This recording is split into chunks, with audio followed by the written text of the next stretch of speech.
Hey there, I'm Lance. And I'm Jeremy. And we are Hard to Master. And in this video, what are we looking at today, Jeremy? Warriors, come out to play! If you haven't, don't know what I'm talking about, watch the movie. It's on Hulu right now. So weird. That's a good impression, I mean. Oh, man. Okay, we're going to see how this video goes, folks. But, Can you dig it?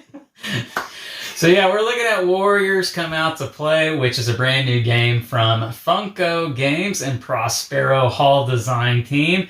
We've got it set up here on the table. Let you guys take an overhead look at it here. But yes, this is going to be a game that takes after the popular 1979 cult classic Warriors. The Warriors, excuse me. And this is The Warriors Come Out to Play, as Jeremy famously renditioned the scene there from the end of the movie, the final fight scene. From the Wimp. Yeah, the Wimp. So they need to rename their clan. Their reputation needs to be down here. They need to go to the bottom of the reputation. The Warriors. Track. There you go. There you go. That's better. The Wimps, not the Rogues. Yeah, so just real quick, we don't want to get too far into the movie, but I think it's important to understand what that movie's about, because this game is super thematic and it pertains to every bit of that movie. But yeah, that movie is all about the Warriors. It's a gang movie, and there's a bunch of gangs in New York City in the 70s, late 70s, and they're all gathered downtown. Well, there's a big announcement downtown by the Bronx overall leader. Right, the overall leader who, I don't want to give too much of the movie away, but he gets assassinated, which is like in the first 10 minutes of the movie. And then it's all about the Warriors trying to escape, clear their name, because they're framed. They want to be the best. And they got to get all the way back to Coney Island, and all the other gangs are on the hunt. There's a hit out for them, and all the other gangs are trying to stop them. And why is that? Well, that's because they were framed. It's because the lady from Where in the World is Carmen Sandiego is Hey Boppers telling everybody over the radio, this is where they're at. Right. We need your help. Take them out. So in The Warriors Come Out to Play, this game here, you are reenacting pretty much all the highlights of the movie. You are trying to make it from the Bronx through uptown, midtown, into downtown, to where you can finally get to Coney Island to face the final fight boss. And you are going to be taking on all of these different gangs along the way. You can see that we've got 6 different gangs here that you will be fighting your way throughout the course of the game. And this is a hand management game, so it's all about managing your cards well, getting weapons. You're going to be rolling dice, and this is cooperative, so you and everybody at the table are working together to try to defeat these gangs. So, Jeremy, let's talk a little bit about how this game works, and then we'll share our thoughts on it. So why don't you tell the folks a little bit of how a turn works? Okay, so basically you're going to start the beginning of the game with a few of these throw hands cards, which basically allow you to add dice to your pool whenever you're doing combat, as well as your starting deck of cards. It will also tell you which card, as far as a weapon you're going to start with. You'll start with that weapon. You can use it in the fight to help you alleviate one of the gangs to escape and get to the next area, trying to get to Coney Island. You'll have several of these, and as you play them, basically on your turn, what you're going to do is, I'm going to choose a spot that I want to move my character to, and any brown or blackish space is going to cause you to draw 1 Boppers card. And what the Boppers cards do are, they are kind of surprise attacks that can come out. In this deck, there's several The Coast is Clear cards, but then anytime you have an event card like this, a threat card, it's going to go in front of you. The first and second one, the texts are not going to mean anything. But once you get the third threat card, you're going to do the text for that character, which could cause you to remove a card from the game, could, do different things. And then after that happens, you have a surprise attack. So when we say that the brown or black spaces are going to cause you to draw additional cards, 1 card, the red spaces right here that look kind of like an explosion, that's going to cause you to draw 2 cards at a time, which means a quicker chance for you to get a surprise attack. And then the deck, if you want to alter the challenge of the game, you can remove some of these. Coast is clear card. It tells you in the rule book how many to remove if you want a harder game and a very, very difficult game. Yeah. You would remove even more, I think up to 6 of them, which means you're going to get those attacks, which we had several attacks from the Bobbers cards, because in a 4-player game, you're limited by movement.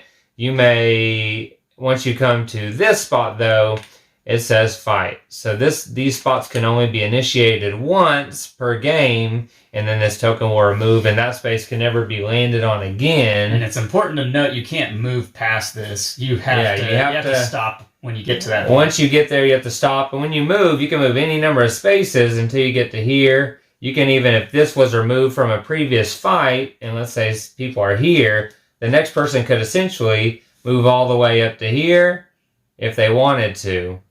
They could even move to this fight token, but that's going to trigger another fight immediately, which you'll find if you do play this game, you're going to be depleting your deck, your hand, to do these fights and try to win. Yeah. Now, you could run away, but if you run away from a fight, you're going to lose reputation, which is important, we'll talk about in a second, and you're going to gain one of these bottle tokens.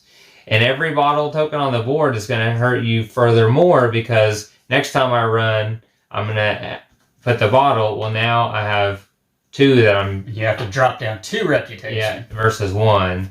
You want to talk about reputation in the battle? Yeah. So the reputation is extremely important thematically as well as game elements in this game. So when you are in a fight, whether that be a surprise attack or one of the staged fights in each neighborhood that you're going to go through, you're going to reveal the gang that you are going up against. And the one we have out here is the Turnball ACs.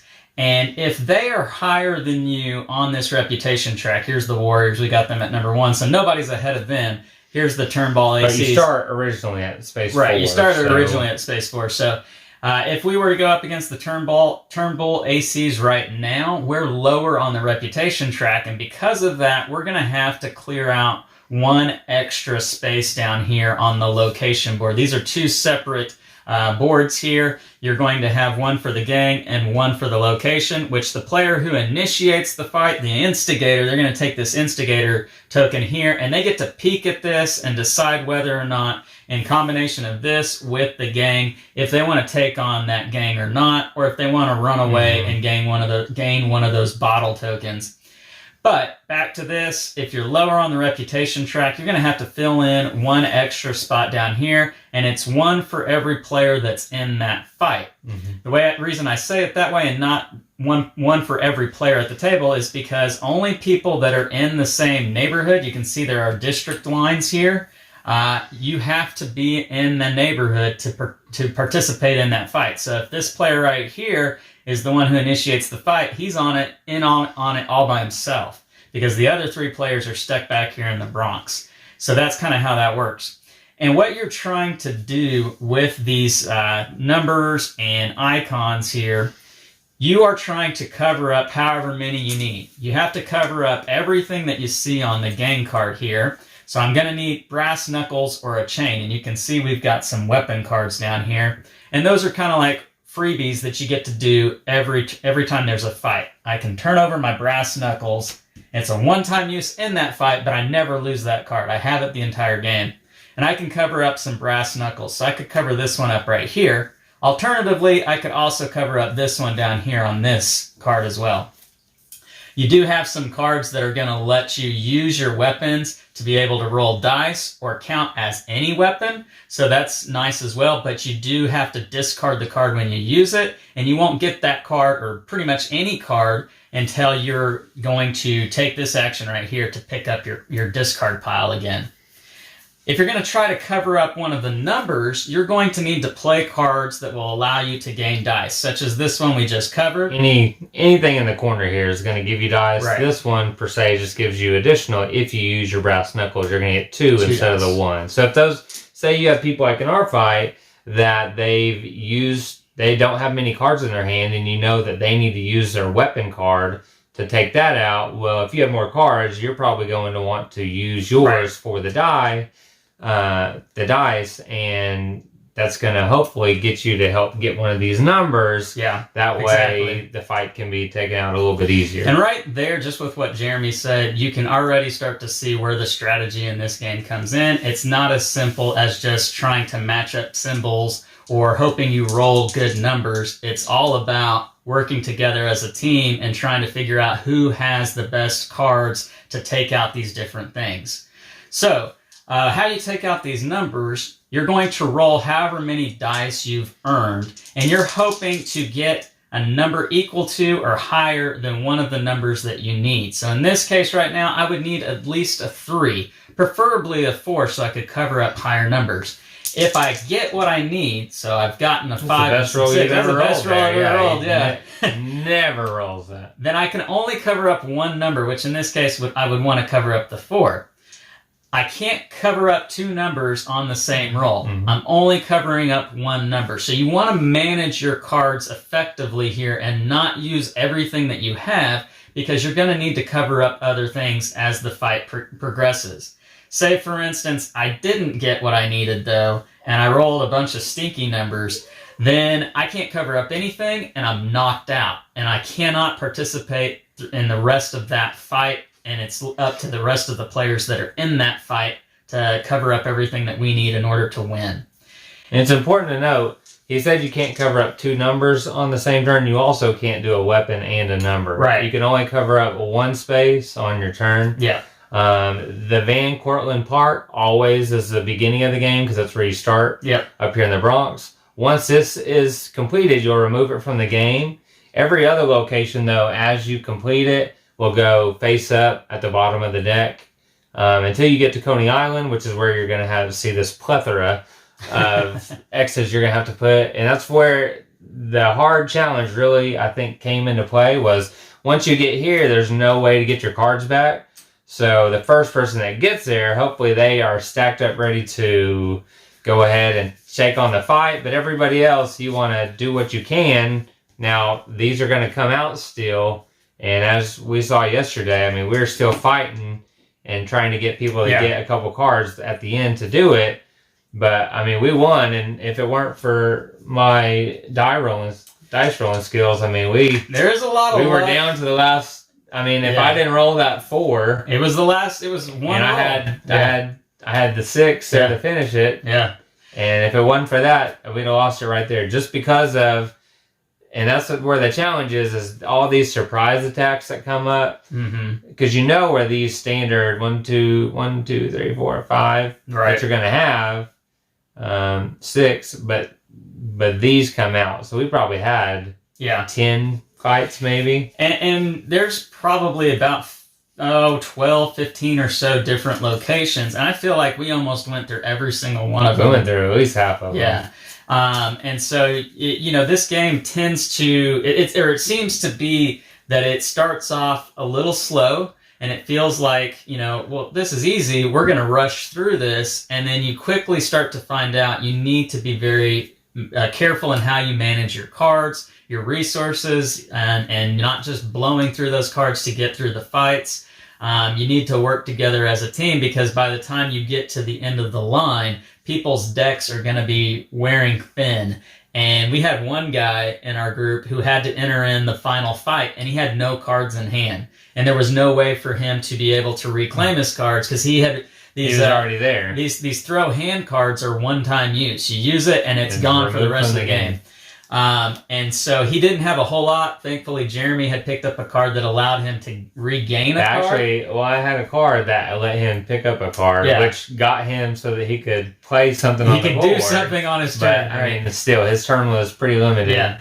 And that's kind of the thing with this game, and it's thematic, because these guys are basically running for their lives, barehanded, all the way from the Bronx. And it's the middle of the night. They're staying up late. I mean, they got to be exhausted and tired, and they just want to get home. Mm-hmm. And there's this huge gang waiting to just beat them to a pulp when they get there. So it's thematic in that sense that you're just surviving. But they did. They totally did not. That was a lame fight scene in the movie. But in the game, it's awesome. Let's talk a little bit, because... Well, one more thing. We're talking about fighting and adding reputation and going up. I mean, every time you run, you're going to drop down 2. Yeah. So by the end of the game, if you're here, if you look at Coney Island real fast, right. I mean, you're going to have to start putting 6s on the. You're going to have to roll 6s to cover those. So at the end, one thing we're telling you is we were very careful about. I was like, I don't want to run away at all. Yeah. Lance was like, we need to run away. We're going to lose. I go, no, we don't need to run away. We're the Warriors. We're the best gang in New York. We're not going, and we did run once. We did run once, but that's it. But we were at the point where, do we fight this last one or just go to Coney Island? Yeah. And I felt like we need to take it out, because going down here, even if we have more cards, we have to put up more higher numbers. So that's going to be a big challenge. So it's just something you got to weigh out in the strategy of the game. Now, one of the things that you do have going for you throughout the course of the game are the different stops you can make along the way, because some stops are going to let you pick up new weapon cards. You start the game with 1 or 2. I can't remember. You start the game with one weapon card. Okay. You can only ever have 2. You would have to discard, which I think you remove it from the game, is what I think. If you get rid of a weapon. The Molotov cocktails are only 1 use, though. So they're wild for any weapon, but once you use it, you lose it. Right. Whereas every other one, you flip it over, it's done for that fight. At the end of the fight, you're going to flip it back over, and it is able to be used again. Yeah. So generally speaking, if you have weapon cards, you're probably going to be able to participate in the fight by at least using those, even if you didn't have any of the other cards going for you. There are spaces, like I mentioned, that you're going to be able to reclaim whatever cards are in your discard pile. And there are going to be spaces that allow you to take cards from this deck, because there will be a small market of 3 cards, right? There will be a small market of 3 cards, and they could have the throw hands cards, or whichever characters you did not choose to play with, their deck is shuffled in, so you could use, you might pull some of your, other fellow gang members' cards to be used in the fight. One thing I do want to bring up, because I told Lance this, was these miniatures don't come painted, so when I was painting them, I did reference for the Warriors jacket, so I could make it, it's not a whole lot of room to paint on it, but I did try to make it, resemble it a little bit. And one thing that struck me was, when I was watching the movie and then looking at the game and stuff, was the symbol for the back of the jacket is actually a little bit different. In the movie, the jackets had wings on the back with a skull in the middle. I've showed you, and it does have this outline where the snake is, but it was more of a skull. Yeah, it's a skull. I don't know why they changed it to flames and a snake. I mean, maybe Cobra Kai was on their mind. I don't know. But it looks nice, but I just don't know if maybe it was a licensing thing, or maybe they told them, hey, don't use it for some reason. Maybe they wanted to make it look a little bit lighthearted, because the Warriors movie is rated R. Yeah. So it's restricted. So us kids that watched it when we were younger, not have been watching it. We were watching whatever. So nowadays, kids are still watching whatever. But maybe they wanted, since it's more of a 13, 14 and up, maybe they changed it to be a snake instead of a skull for that. I don't know why, but that's just one thing that I noticed with the image, and some of you might notice that too, Matt. Why did they change that? It's changed. Well, on that note, and to kind of get into our thoughts on this game, I think this game is going to be perfect for the people out there who absolutely love this movie, that were around for when it came out, or have caught up with it through over the years. The movie's like, almost 40 years old? No, it's not that. It's not quite 30, 43. Oh, it is. It's over that. Dang, 43? I can't do math right now. 43. Yeah. So I mean, people who have watched the movie, who really enjoy it, they're probably going to really like this game, because it is very thematic. It makes you feel like you are going up against all these gangs, fighting for your lives and your reputation. It was a fun game. Well, in the unboxing and when we were talking, even after reading the rulebook, because I watched the Funko video, and you notice it just has the disc there for the players, for the gang members. I was like, man, I feel like this game's going to go fast. I mean, there's just 6 battles in the game, and we can move as far as we want to in the neighboring region. It's a 10-minute game. And I told you, I was like, I think it's going to be like a 30-minute game. We can play something else after this. And it ended up being like a 45 minutes to an hour. And it was a fun game. Yeah. Do I think you're playing anything that's overly super strategic and heavy. No, it is a fun, thematic, nostalgia game. Like you said, if you're someone that watched the movie or is caught up with the movie or going to go watch the movie on Hulu until they remove it, it's good. I had a guy on my Instagram today notice the painting and was like, oh man, that game, I've had so many people go, oh man, I've never even heard of the game. I didn't know this happening. I know many of you might remember that in about 2016 or so, on Kickstarter, there was supposed to be a Warriors board game with a bunch of miniatures for the gangs and everything, and that fell through. And just like many of the ideas that go through Kickstarter like that and licensing issues and stuff, Funko did a good job of taking that license, Prospero Hall, taking that license, making a game, and I don't feel like it needed to be a heavy miniature game. No. I feel like this works perfect. You're moving through, the standees are fine. I mean, could you have done miniatures? Yes, but I mean, you have one here. You don't need to. And I think it's fine the way it is. It's not cheap in value. It's a very available game that's affordable. That's, I think, at GameStop now, and it's probably going to be at Target, Amazon. You can get it on many retailers online. Yeah. I know have it. And it's like $20 to $30, I think. Probably, yeah. $28.97, I think. And really, this is shooting for the market of gamers who enjoy thematic games that match up well with their IP. Co-op theme. Co-op themed games, yes. So this isn't going to be for anybody who's expecting like a 10 out of 10 gaming experience that's going to just blow your mind. If you're going into it with that kind of expectation, it's probably going to be a little disappointing for you. But if you're coming at it from a person who wants to kind of relive the experience of the movie, this is going to knock it out of the park for you. You're playing with people that were born in the 80s, maybe 70s or 80s, it's going to hit y'all. I mean, it hits us. Like I said, I love co-op games, working as a team to try and achieve this. And this game gives you a tight fit. Like I said, I thought it was going to be breezy, easy breezy, beautiful cover girls. And it was, hey boppers, boppers. They're coming out and you got to fight. And you see it coming. You know you're going to draw two and you know it's probably coming. And you know you just had a fight and you see that you only have one or two cards. And it's like, here we go. It's survival. You gotta bring it. And it's survival from here to there. And, I mean, we were my turn away from losing the whole game here. That's how tight it can get.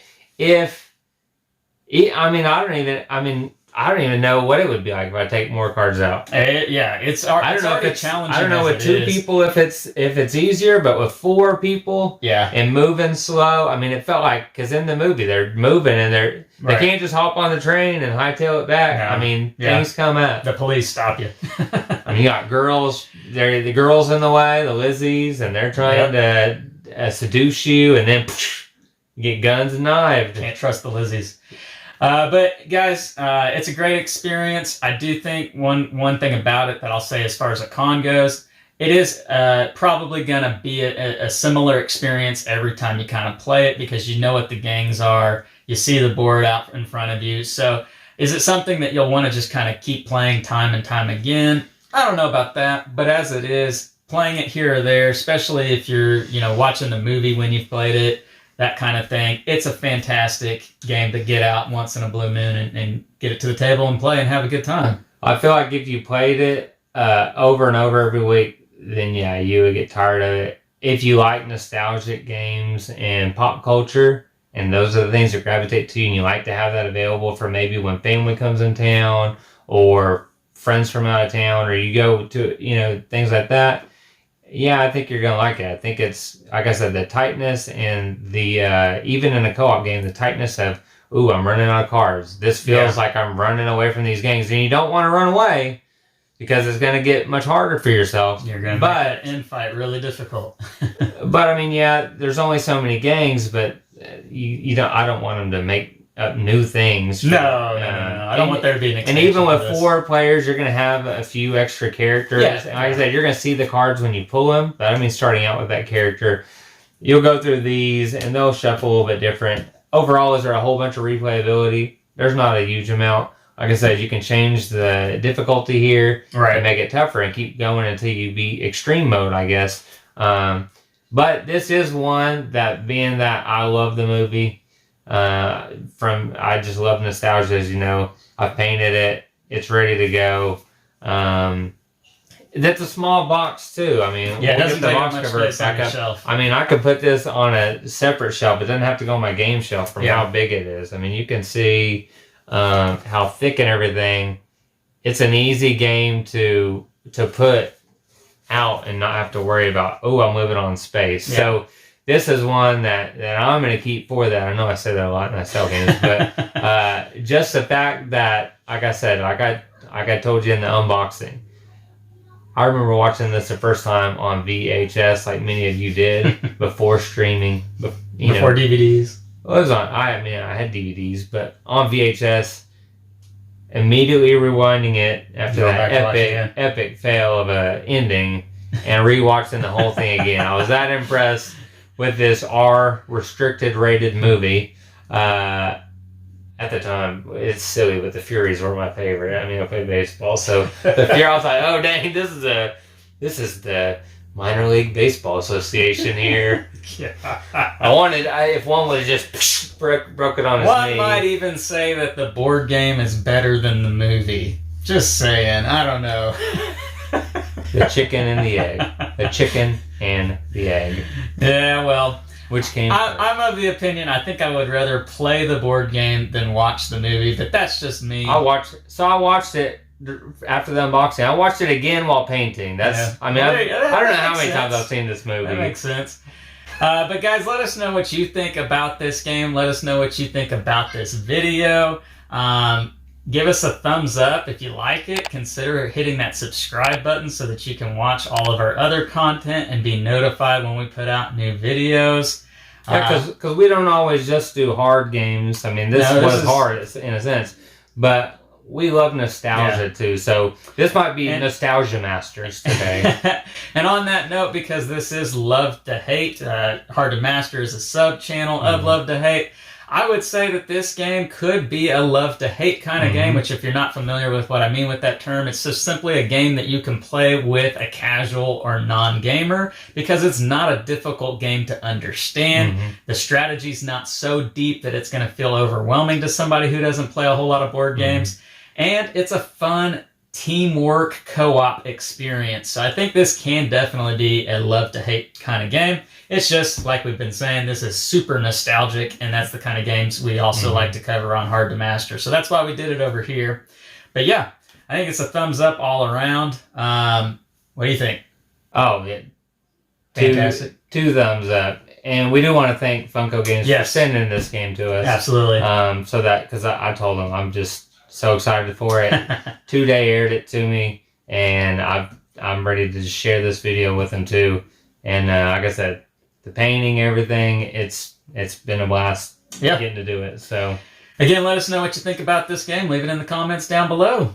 I'm Lance. And I'm Jeremy. And we are Hard to Master, where we take a look at games that are hard to master. Or nostalgic. Yeah. Can you dig it? Bye, guys. See ya.